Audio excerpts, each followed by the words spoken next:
Hi friends, ఈరోజు chicken పచ్చి శనగపప్పు కర్రీ చేస్తున్నాను స్పెషల్గా. ముందుగా పొయ్యి వెలిగించుకోవాలి. ఒక కూర వండుకోవడానికి గిన్నె పెట్టుకుని పొయ్యి వెలిగించుకున్నాం. నెక్స్ట్ కొద్దిగా ఆయిల్ పోసుకోవాలి.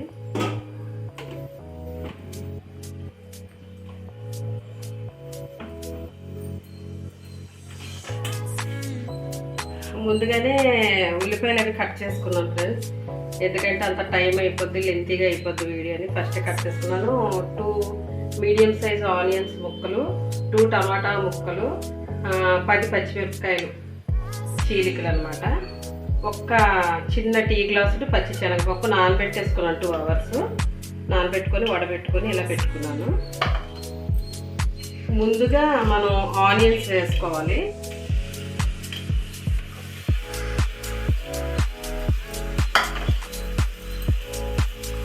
ఆనియన్స్ వేసుకున్న వెంటనే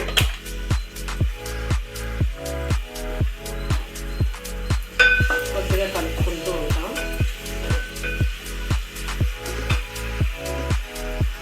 ఈ ఉల్లిపాయలు త్వరగా వేగేలాగా మనం కొద్దిగా సాల్ట్ వేసుకుంటాం.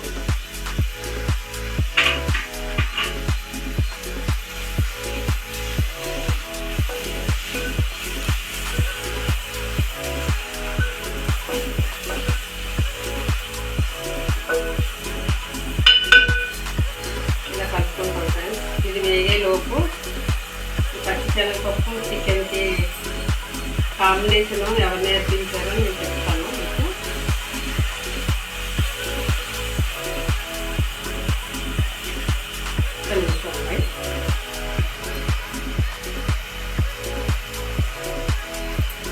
మేము పెద్ద కుటుంబం అండి. అమ్మ, నాన్నగారు, మేము 4 అక్క చెల్లెలు, కన్నయ్య. మేమే కాక మేమే ఒక 7 మెంబర్స్. అంటే అమ్మ, నాన్నగారు కూడా వాళ్ళ కుటుంబంలో పెద్దవాళ్ళు కాబట్టి అందరూ ఎక్కువ రిలేటివ్స్ వస్తూ ఉండేవారు మా ఇంటికి. ఎక్కువ మంది, అట్లీస్ట్ ఎవ్రీడే ఎంత తక్కువ ఎక్కువలో చూసుకున్నా మా ఇంట్లో 15 మంది పై మాటగానే ఉండేవారు. అయితే ఒక్కొక్కసారి మా మదర్ సడన్గా ఎవరైనా మా కోసం అని మేము చికెన్ అది తెచ్చుకుంటే సడన్గా గెస్ట్లు వచ్చారనుకోండి, రిలేటివ్స్ ఎవరైనా, అప్పుడు అమ్మ ఏం చేసేదంటే ఇలాగే చికెన్ తక్కువ ఉన్నప్పుడు ఇలా పచ్చి శనగపప్పు కాంబినేషన్లో వండేది. ఆవిడ కర్రీని సర్దుబాటు చేయడం కోసం వండినా, అది ఏ కారణం చేత ఉన్నప్పటికీ కూడా ఈ కాంబినేషన్లో కర్రీ చాలా అంటే చాలా సూపర్ అండి. నాకైతే చాలా ఇష్టం, బాగా ఉంటుంది, చాలా బాగుంటుంది. ఇదిగోటి ఉల్లిపాయలు వేగుకొచ్చాయి, శుభ్రంగా వేగాయి. చూపించమ్మా, వేగుతున్నాయండి. అదనమాట పచ్చి శనగపప్పు చికెన్ తాలూకా కథ. ఆ రోజుల్లో మరి మా నాన్నగారు రైల్వే ఎంప్లాయ్ అయినప్పటికీ కూడా తక్కువ జీతాలు వచ్చేయండి. నాన్నగారు రైల్వేలో సీటీగా పనిచేసేవారు. అయినా తక్కువ జీతాలు, ఎక్కువ జనాలు ఉండేవారు ఇంట్లో. మేమే కాకుండా ఇంకా ఎక్కువ జనాలు రిలేటివ్స్ వస్తూ ఉండేవారు. దానివల్ల అలాంటప్పుడు కూర తక్కువగా ఉన్నప్పుడు ఇలా కాంబినేషన్లో వండేవారు అమ్మ. పచ్చి శనగపప్పు లేదా ఒక్కొక్కసారి బంగాళదుంప చికెన్ ఇలా వండేవారు అనమాట అమ్మ. అది ఏ కారణంగా కలిపినా కాంబినేషన్ అయితే మాత్రం సూపర్గా ఉంటుందండి. అందుకని ఈరోజు మీకు చూపించాలని నేను దీన్ని ప్రిపరేషన్ చేస్తున్నాను, చూపిస్తున్నాను. రండి అందరూ చూడండి ఒకసారి. చూపించమ్మా. ఉల్లిపాయలు వేగాయి, మరీ ఎక్కువగా వేగిపోక్కర్లేదండి, ఈ మాదిరిగా వేగితే సరిపోద్ది. నెక్స్ట్ ఐటమ్ ఏంటంటే ఇగో టమోటా ముక్కలను కూడా వేసుకుంటాం. అదేవిధంగా ఈ పచ్చిమిర్చిని కూడా వేసేసుకుంటాం.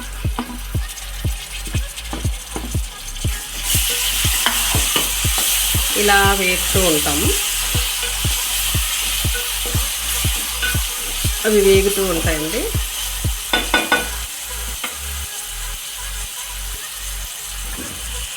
ఈలోపు మా ఇంట్లోనే చెట్టు ఉందండి, కరివేపాకు చెట్టు. చాలా అంటే చాలా బాగుంటుంది. అందరూ కూడా కోసుకు వెళ్తారు. చక్కటి ఆకండి, మంచిగా సువాసన ఇస్తుంది. ఈ ఆకులను కూడా నేను కొంచెంగా ఒక 2-3 రెమ్మలు వేసేసుకున్నాను. మళ్ళీ తిప్పుతాం, కొద్దిగా కలుపుకోవాలి.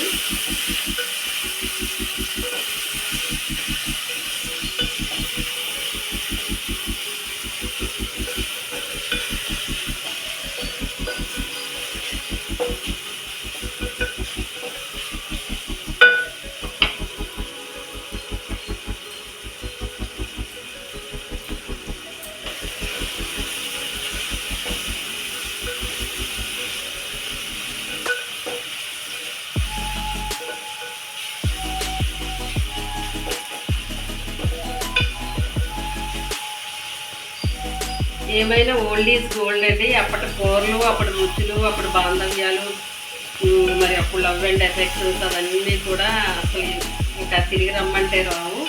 అవన్నీ జరిగిపోయేవన్నీ మంచి రోజులండి. కపటం కల్మతం ఏమీ లేని రోజులు, చక్కని రోజులు. అవి రావాలంటే రావు. ఎప్పుడు గుర్తు చేసుకుంటూ ఉంటాను నేను.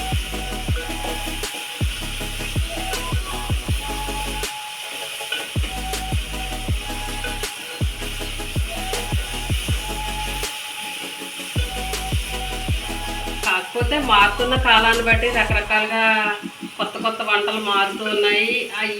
ఈ కాలానికి అనుగుణంగా అవి రుచిగా ఉంటే ఉండొచ్చును కాక, కానీ ఏదేమైనా పాత వంటకాలు పాత రుచులే వేరండి.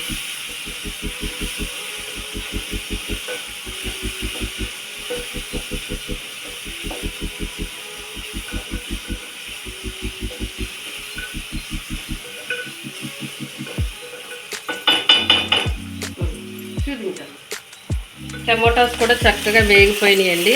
ఇప్పుడు మనం ఏం చేయాలంటే ఈ పచ్చి శనగపప్పును వేసేసుకోవాలి. నేను ఫస్ట్ ఉల్లిపాయలు వేపాను, టమాటా వేపాను, పచ్చిమిరపకాయలు వేపేశాక ఫోర్త్ ఐటమ్గా ఈ పచ్చి శనగపప్పును వేపుకోవాలి.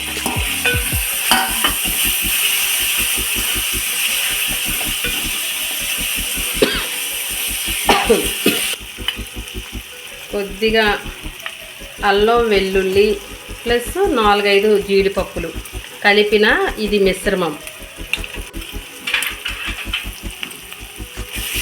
ఇది ఇలాగ కలుపుకోవాలి.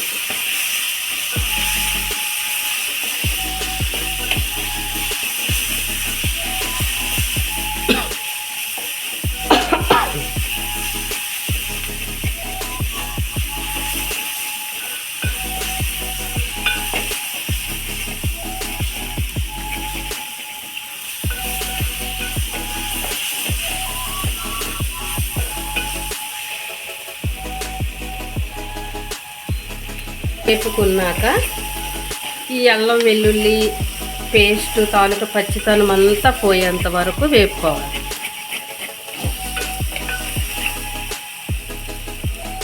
నెక్స్ట్ కొద్దిగా పసుపు, కొద్దిగా అంటే ఒక స్పూన్ పసుపు, చిన్న స్పూన్స్ని పెద్దది వేసుకోకూడదు, పసుపు వాసన వచ్చేస్తుంది. నెక్స్ట్ 2 టేబుల్ స్పూన్స్ కారం సరిపోతుంది, ఎందుకంటే పచ్చిమిర్చి నేను ఎక్కువ వేసాను. అదేవిధంగా సాల్ట్ కూడా తీసుకుందామండి. సాల్ట్ ఆల్రెడీ మనం ఆనియన్స్లో వేపేటప్పుడు వేసుకున్నాం కాబట్టి నేను ఇంత వేస్తున్నాను. సరిపోకపోతే లాస్ట్లో మనం ఏది తక్కువైతే అది సెట్ చేసుకోవచ్చండి, నో ప్రాబ్లం. చికెన్ వేసుకోవాలి. కొద్దిగా ఆదమరిచామంటే మాడిపోయేటట్టు అయిపోతుంది, అడుగు పట్టిందండి, అంతే మాడలేదు. ఇంకోటి చికెన్ వేసుకుంటాం. కొద్దిగా ఒక 1/4 కేజీ ఉండొచ్చు ఇది, నాకు తెలిసి క్వాంటిటీ అయితే కరెక్ట్గా నేను చెప్పలేం. 1/4 కేజీ ఈజీగా ఉంటుందండి చికెను. ఇప్పుడు ఏం చేయాలంటే ఉప్పు, కారం కూడా, పసుపు కూడా వేసేసుకున్నాం. ఇప్పుడు ఏం చేయాలంటే కొద్దిగా గరం మసాలా పౌడర్, ఇది నేను ఇంట్లోనే తయారు చేసుకున్నానండి. పెద్ద విచిత్రం ఏమి లేదు, గరం మసాలా చేసుకోవడానికి పెద్ద విచిత్రం ఏం కాదండి. 5-6 ఇలాచీలు, 5-6 లవంగాలు, 2 అంగుళము సైజ్ అంతా దాల్చిన చెక్క, స్టార్ అనస్ 1, ధనియాలు ఒక 3 టేబుల్ స్పూన్స్, జీరా 1 స్పూను వేసుకొని మిక్సీ తిప్పేసుకోవడమేనండి. అదే గరం మసాలా అంటే. నేను ఇలాగే చేసుకుంటాను. కూరలన్నీ చాలా రుచిగా అద్భుతంగా ఉంటాయి.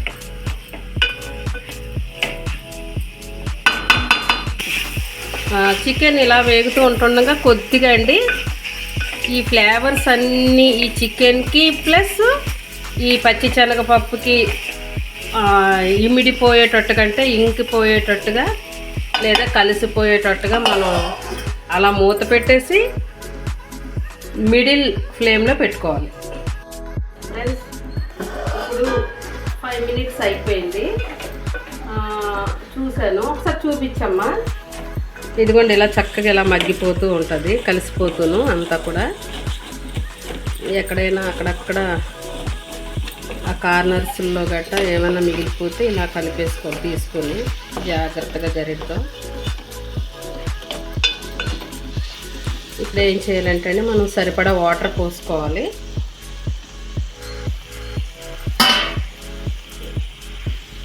వాటర్ తీసుకోవాలండి, ఒక గ్లాస్ వాటర్ ఫుల్గా పోసేసుకోనండి. ఆల్రెడీ పచ్చెనగపప్పు ఒక 1 hour నానబెట్టేసి 1 to 2 hours నానబెట్టేసుకున్నాం కాబట్టి ఎక్కువ వాటర్ పోయక్కర్లేదండి. ఈ చికెను శనగపప్పు 2 సమానంగా ఒకే టైంకి ఉడికిపోతాయండి, ఏమి ఇబ్బంది ఉండదు. ఇప్పుడు చక్కగా మూత పెట్టేసుకొని హై ఫ్లేమ్లో పెట్టేసుకుంటాం. ఉడికిన తర్వాత చూపిస్తానండి ఫ్రెండ్స్. ఉడికిందో లేదో చూద్దామండి. 15 minutes ఉడికింది. ఉడికిందో లేదో ఒక్కసారి చూద్దాం.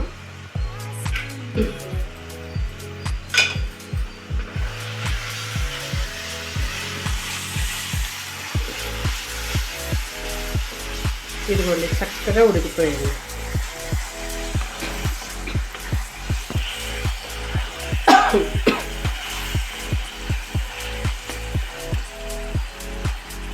ఉడికిందో లేదో కూడా చూద్దాం.